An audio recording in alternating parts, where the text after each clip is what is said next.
Hey everyone, David C. Anderson here along with Seth V. Hey. Coming at you from the Knife Center for Between Two Knives, where today we're helping a gentleman decide on that one knife to end all other knives. Let's get into it.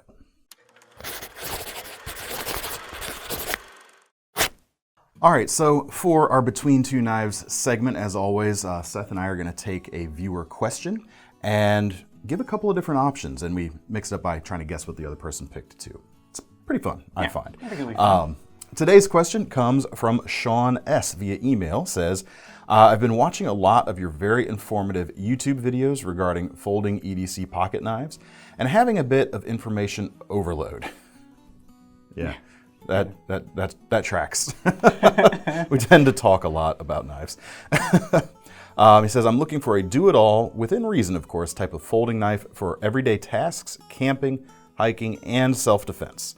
I like the idea and look of a bigger knife, blade between 3 1/4 and 3 1/2, which to me I'd say is kind of a medium folder, not necessarily a large folder, but it's a great size. My palm is 4 inches in width across, and I usually wear an XL glove. What would you recommend? Best bang for the buck between 40 and 200. More than one recommendation would be helpful. That's good because we got at least 2 here. Yeah. So rather than strict to like that strict pricing, I kind of went for one that was near the top and then one that was a bit more affordable, not necessarily right in at the bottom, but a couple of options. And I can tell you what I'm looking for this gentleman, but if you'd like to start, you're more than welcome to. Sure. I've talked a lot already. Seth needs to earn his paycheck now. Come on. Yeah, let me jump in here. So the requirements for this question were pretty broad. Self-defense, outdoors, everyday carry. Yeah, it's the big three in my mind. Yeah, you're outdoor, you're tactical. And to me, that's kind of the spoiler there, because if it was just EDC and outdoor, it could be anything from like an old school trapper slip joint. But the tactical or the self-defense in there, yeah, mixes it up a bit. Well, yeah, I mean, I was really looking for something with a very comfortable handle to cover the outdoor uses when you might be using a knife for an extended period of time. Agreed. I was looking for a knife with a very strong lock to kind of cover the self-defense applications. You know, in a chaotic situation, you certainly want to be able to rely on your lock, and you want as much strength in that lock as possible. Yeah. So no slip joints. No slip joints. No. And then everyday carry, I was just looking for something that's easy in and out of the pocket, that's going to be sort of a pleasure to have every day. Yeah, I think the handles for me were very important too, because it's got to walk a fine line between being comfortable for the outdoor, like wood carving and that sort of thing, but also work well for the, we'll just say tactical rather than self-defense anyway. Reverse grips, of course, training is paramount. Same thing with camping and outdoor for that matter. Yeah, and blade shape that I'm looking for is, I want to see like a drop point that doesn't have so much belly, or that doesn't give up a pointy tip, a pokey tip. Yeah, no extremes here, because it is going to have to do so many things. We want a nice general purpose utility. Agreed. And a drop point, I agree with you, is kind of the sweet spot. All right, well, we can get into it. I'm going to guess what you picked first. Okay. Let's go that way. Now, I know you love the Spyderco Military, but it's a bit too long for this gentleman. He wanted something a little bit smaller. And I think you went with something with tip-down carry. Oh, okay. By your reaction, I'm judging that you did not pick it. But I'm going to stick to it anyway, and I know it's not your favorite knife, and the handles may not quite be where we want it to be for this, but I'm going to guess paramilitary too. The paramilitary 2 was on the list, as well as the Mannix 2. I considered the Spyderco Caribbean, as long as we're just talking Spydercos. Caribbean's that'd be an interesting one, sure. Yeah. They all have a nice strong lock, the ball bearing or the compression lock. But I actually went Benchmade with this one. I went with the Freak. This one is the Super Freak. So this one's a bit more expensive, yeah? It is $198, right there at the top of the price. Right under there. Yeah. Great choice. I wholeheartedly endorse this choice as well. Nice. Talk me through it. Well, It hit all the right notes. The handle is surprisingly kind of bulky in a good way. It's a little chunky. It's sculpted. It's got some milled texturing in it. But it doesn't seem like it'd be too much in the pocket, I would say. Yeah, no. It's not oversized. It's just a little extra bulk in the hand, which feels good when you're kind of bearing down on it. The blade steel in this case is M4. Very tough. Tough, great edge retention. It takes a really like tenacious edge. I thought we weren't talking about Spyder. Yeah, it's gonna work for a long time too. So the blade steel was an important factor for the everyday carry, because if you're using it day in and day out, it's nice to have an upgraded blade steel. Yeah, I would agree. Especially if you're doing it to cover all the bases. You're not like switching out to the knife you take camping now versus the one you carry every day. That's a great choice. I am impressed. Very nicely done. Sweet. Yeah, and it's got that drop point blade shape. Yep. Nice and neutral. High flat grind. It's going to slice well. The camping and hiking stuff, you got to think about food prep too. Yeah. So that's going to work well enough for that sort of thing. Yeah. Definitely. I dig it. And I think there's enough kind of grip and size to qualify it as a tactical knife too. Oh yeah, I agree completely.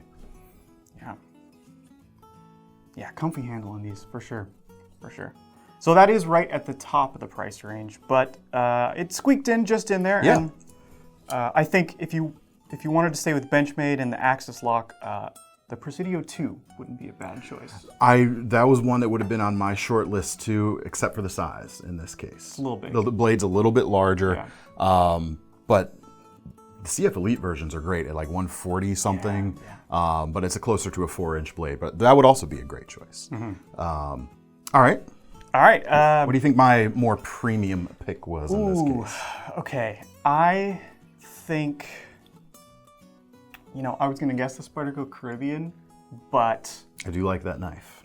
based on your reaction. might not be quite as pokey as you might want for a tactical, but yeah, maybe not. No, I take it back. I'm thinking of the sheep's footy version. They've got the pointier version as well.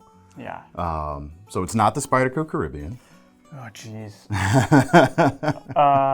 This gets tough real quick.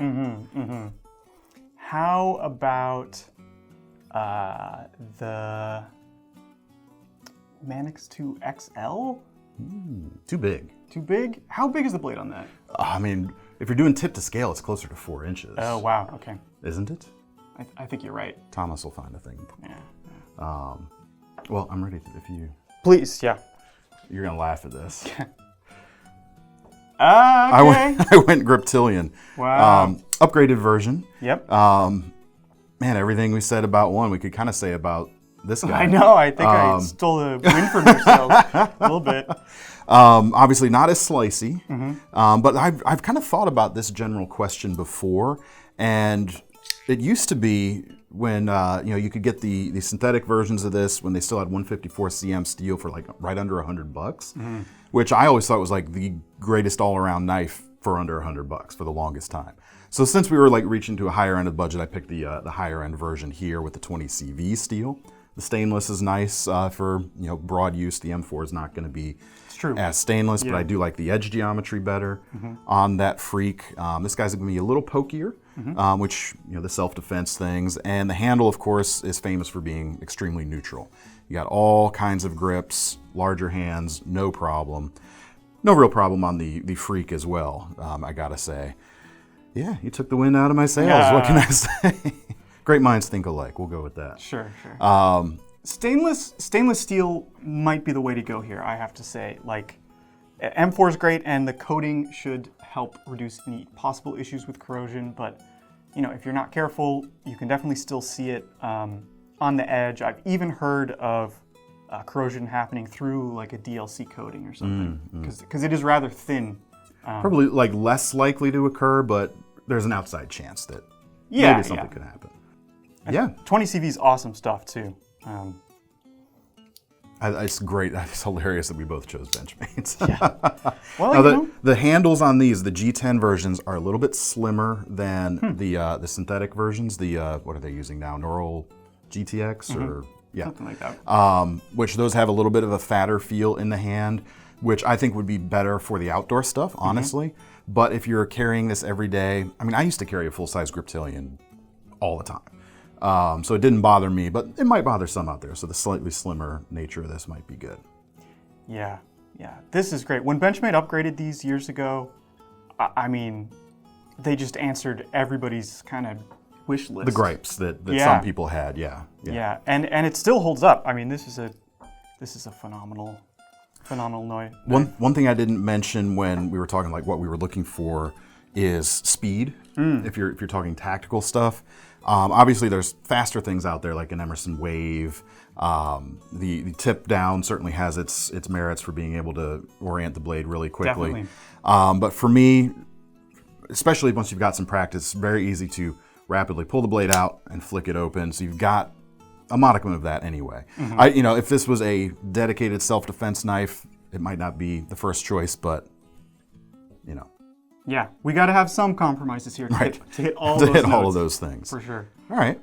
So both of these guys are pretty pricey. I mean, you were like right under 200. This guy's like right under 190. So very, very close at the top end.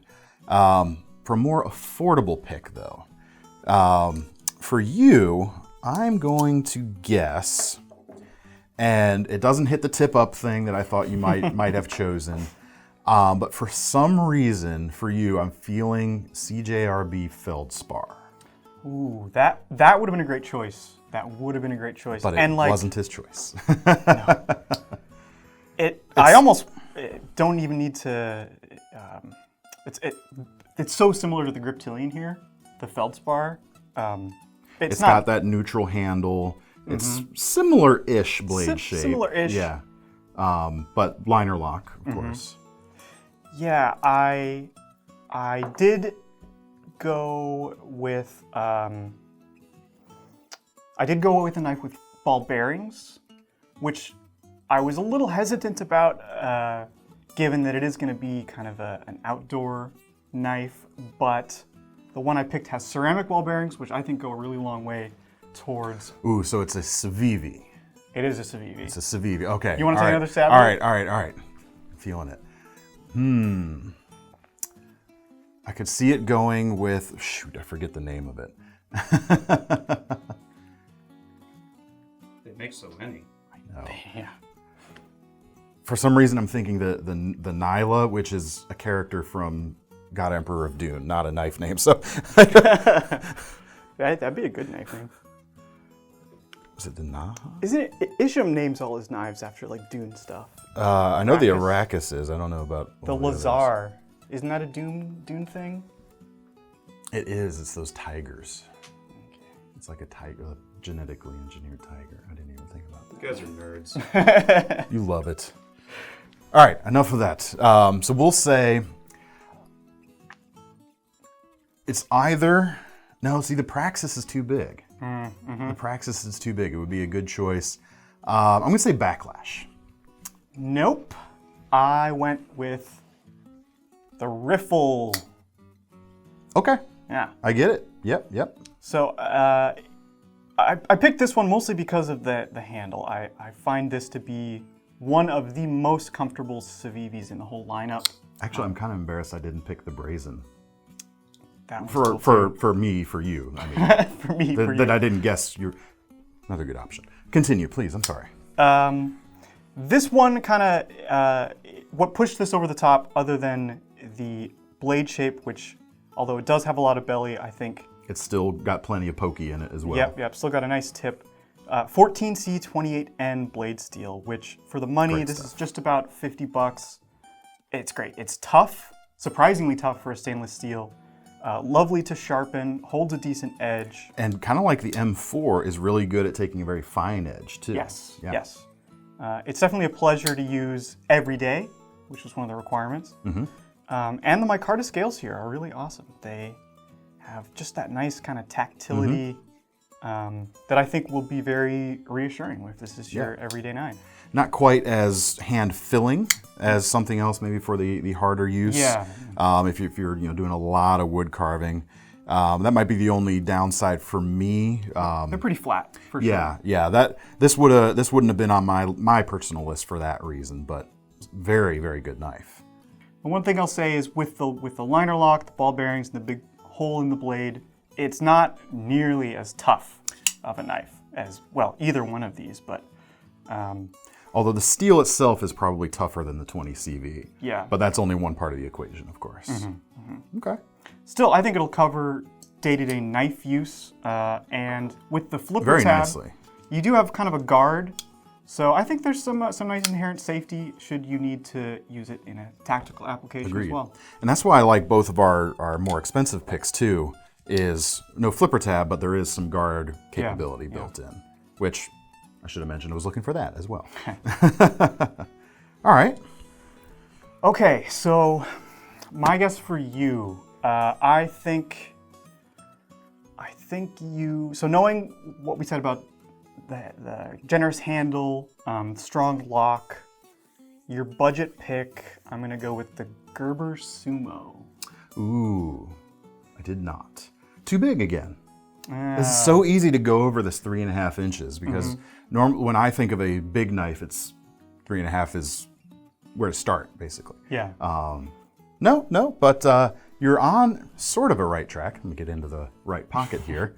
I do like the crossbar lock, and you can get crossbar locks for less. Sog-tac XR is my pick. Right now, these are on sale for about $65 right now when we're filming this. Normal price is not too much higher than that. So again, it's not coming in like super budget, but attainable. Oh yeah. A lot of belly on this guy too, but you still have a very pokey tip, D2 steel, very nice slicing geometry for your EDC stuff, the food preppy stuff. A little bit less generous in the length on the handle for me, but there's still plenty there. A little bit thicker than the Civivi there. But it's kind of a budgety alternative, I think, to a Griptilian. Yeah. Yeah, I like that it's manual too. Super fidgety. The way that the SOG is kind of implemented, the crossbar lock, the way it kicks the blade open. Yes. It's really satisfying. And it's something you don't even, it's hard to get across in photos, of course, you don't realize it. And that's where it's good to see that for all the companies doing a crossbar lock nowadays, they're not all identical. Each one's like doing their thing with it, which is great. Yeah, this is a great pick. I for the money too, especially on sale. The handle's pretty generous for me, but the way the flipper tab occupies some real estate. It pushes you back a little bit. And I will say that, like if you were gonna go doing like some wood carving stuff, I'm finding I want to choke up a little bit. And the flipper is maybe a little bit in the way for that. It's a fairly prominent, quite prominent finger guard, I should say, which is good for the protection, but it's gonna require just some consideration when doing some of those harder tasks where you may want to choke up on it a little bit. Couple colors, black or green, literally a couple colors for the handles right now. You can get it in partial serrations too, but I wouldn't recommend that for this particular use. Nice. Ball bearings at the pivot? I think so. You know? I'm actually not sure. I'm not sure either. Thomas, put a thing up. Okay. He's thrilled about it. Yeah. No, I stand by this pick though. If I were going to go like real budget, like sub $40 even, CJRB Taiga would be a good one. It's a ball bearing flipper with a drop point blade in about that size range that kind of does everything. But it doesn't inspire me as much as some of these other picks. So. Yeah, that's kind of a distinctive design. Very, very. Yeah. There's a little bit of a cant down to the blade here a little bit, which even though you've got a ton of belly, it's kind of the same trick the Essie Azula pulls off. It's got a ton of belly, but still a very usable tip because of that slight little bit of angle there. Yeah. So easy to point forward. Not like a pistol grip, but it's leaning in that direction a little bit. And the self-defense applications, deep carry pocket clips are nice. Everybody loves them. But the way they do it here, it's not completely deep carry, so you can still access the knife in a hurry when, in an adrenaline dump or that sort of thing. More to grab. And that's one thing I didn't want to do on my main pick either. But it does come with a deep carry clip, but there are plenty of aftermarket clips available. It's just that standard 3-hole pattern. So yeah, that's pretty nice. Yours has it right there, in fact. Those two clips are actually interchangeable, which is cool. Yeah. All right, that's all I've got. Anything to add for Mr. Sean there? No, I would say that these are excellent picks. If he really does have huge hands, the one thing I would say is maybe try going even bigger. The Cold Steel Voyager would be a great choice for a slightly larger knife. That was another thing too. Like, so many Cold Steels would be perfect for this. Yes. But none of them sat right in that size range and did the tactical enough for me. Like, the Ultimate Hunter is great. The 80-15 and the 80-10 is great, but a little too bulky for most people, I think. But if you go bigger, that 4-inch blade on the Voyagers, they have a really good handle. Yeah. Good price to quality ratio as well. Yeah. The Cold Steel, their medium-sized knives start at 4 At inches. 4 inches. Blade, so, but, yeah. Yeah, all good choices.